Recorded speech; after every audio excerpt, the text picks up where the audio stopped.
Gambit has a chance to be Sorcerer Supreme. This is not a joke. Now, I was at SDCC when they first released this image teasing a new head honcho magic boy coming at the end of this year. But I didn't talk about it then because honestly I got busy. But they also showed an updated image with the candidates whittled down, and look who's still there. So what I thought I'd do is break down our nominees and talk about who I think has a shot at the title. In dead last is Captain Marvel. She does not do magic things. Sort of by definition. She tried to learn one time and it was just kind of decided that that was not going to be allowed. It would simply make her too powerful. Every hero needs a weakness. This was gonna have to be hers. Now, it could be fun to subvert that, but I don't think that's the story we're getting. Right above her is Storm, who actually is magic. It doesn't come up a ton because of the whole weather goddess thing, but she is descended from a long line of witches, going all the way back to the first human Sorcerer Supreme. Emphasis on human. Agamotto is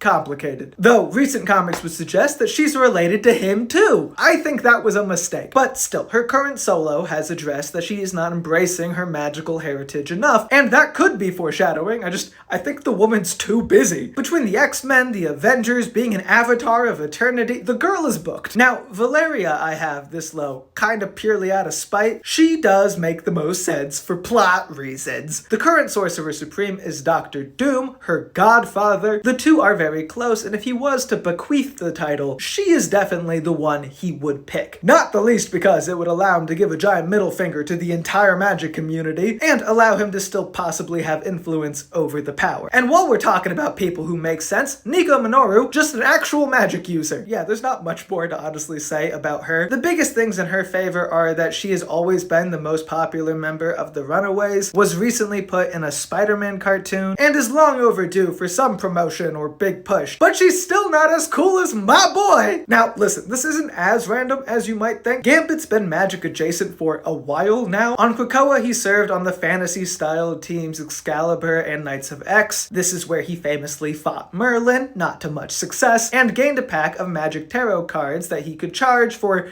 chaos. And even more recently, he stole an eye of Agamotto. If he were to win, I think it'd be a technicality. Like, since the owners of the other eyes are predisposed, the title has to go to him, and everyone's like, oh no! But hey, for what it's worth, his mother figure, Tanta Maddie, is a magic user, so he's probably not going in completely blind. Of course, the most likely is Scarlet Witch, who is, and this is true, the Scarlet Witch. Like, you can see why they'd pick her in universe and out. Also, we now know that the new Sorcerer Supreme series is going to be written by Steve Orlando, who just wrote a solo for Wanda. But here's the thing, it doesn't come out until December, so if we just all yell about the Cajun enough,